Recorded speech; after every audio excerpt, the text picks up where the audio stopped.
ঈশানী খাতুন, আমার সহপাঠীর নাম মোসাম্মদ শামীমা খাতুন। হাই শামীমা, কেমন আছো?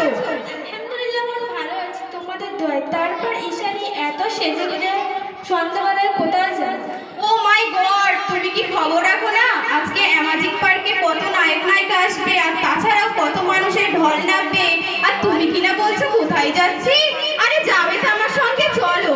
আস্তাগফিরুল্লাহ, আস্তাগফিরুল্লাহ, তুমি একজন মুসলমানের ঘরের মেয়ে হয়ে বলছো কিনা অ্যামাজিং পার্কে যাবে তার জন্য? আচ্ছা শামীমা, মুসলমান ঘরের মেয়ে হয়েছি বলে কি অ্যামাজন পার্কে যাওয়া যাবে না বুঝি? আরে শোনো, এখন কলকাতা, সল্টলেক, দিল্লি গিয়ে দেখা যায় কত মেয়েরা শপিং করছে, ঘুরতে যাচ্ছে, তারা কতই না এনজয় করছে, আর তুমি কিনা এখন মুসলমানের মেয়ে মেয়ে করছো। আরে এখন না হয় একটু এনজয় করে নি, পরে না হয় তওবা করে নিব। ছি ছি, এসব বলছো কি ঈশানী? তাহলে এখন যদি শীতের সময় জামা কাপড় পরিষ্কার করে বলা হয় এটা বিকালে শুকাতে দেবো, কখনোই শুকাবে না। যখন ইবাদত করার সময় যদি ইবাদত যদি না করো, যখন পর্দা করার সময় যদি পর্দা না করো, তাহলে জেনে রাখো ঈশানী, আর তুমি অন্ততকাল কতদিন বাঁচবে তার কোনো গ্যারান্টি আছে?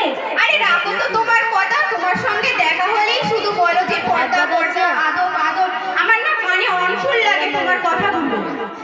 তাহলে শোনো, এখন যদি তাহলে শোনো, আল্লাহ পাক রব্বুল আলামিন নারীদের পায়ে ধরেছে, মাথার চুল পর্যন্ত একটা মালিক অংশ যদি পরপুরুষের নজর পড়ে বা শয়তানের নজর পড়ে, কিয়ামতের দিন আল্লাহ পাক ওই দেহটা জাহান্নামের আগুনে পড়াবে, অন্ততকাল কোনোদিন ক্ষমা করবে না।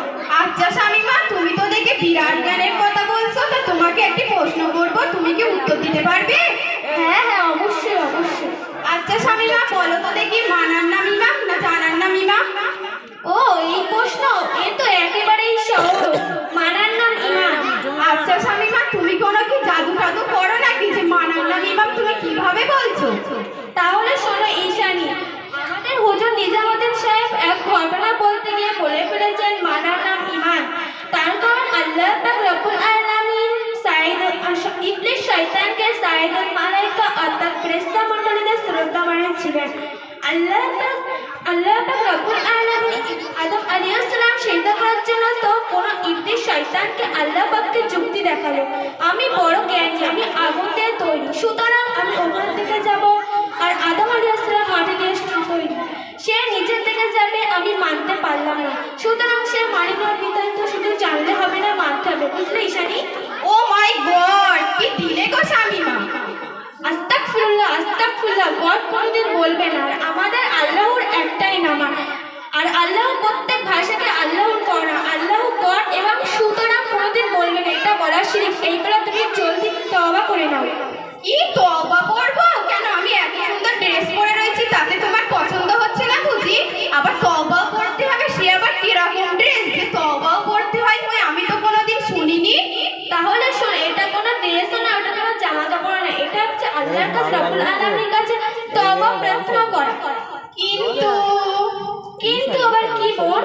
কিন্তু আমি তো তওবা পড়তে জানি না, তুমি কি আমাকে একটু পড়িয়ে দেবে? কেন না, অবশ্যই পড়িয়ে দেবো, তুমি আমার সাথে বলো, তওবা তওবা, তাবা তাবা, তাবা তাবা না, তওবা তওবা, তওবা তওবা, আস্তাগফিরুল্লাহ, আস্তাগফিরুল্লাহ, আস্তাগফিরুল্লাহ না, আস্তাগফিরুল্লাহ, আস্তাগফিরুল্লাহ, রাব্বি, রাবি, রাব্বি না, রব্বি, রব্বি, মিন কুল্লি, মিন কুল্লু, মিন কুল্লু না, মিন কুল্লি, মিন কুল্লি, জাম্বি, জামবাটি, জাম্বাটি না, জাম্বি, জামবিউ, আতুবু, ওয়াতাবা, অতাবা না, অতুবু, ওয়াতুবু, ইলাহি, ইলাইহিবাদ, ইলাহিবাদ না, ইলাহি, ইলাইহি, লা হাওলা, লা হালুয়া, লা হালুয়া না, লা হাওলা, লা হাওলা, ওয়ালা কুওয়াতা, ওয়ালা কুলতলা, ওয়ালা কুলতলা না, ওয়ালা কুওয়াতা, ওয়ালা কুওয়াতা, ইল্লা বিল্লাহি, ইলিল বিলিল, ইলিল বিলিল না, ইল্লা বিল্লাহি, ইল্লা বিল্লাহি, আলিউল আসিম, আলি আলিম,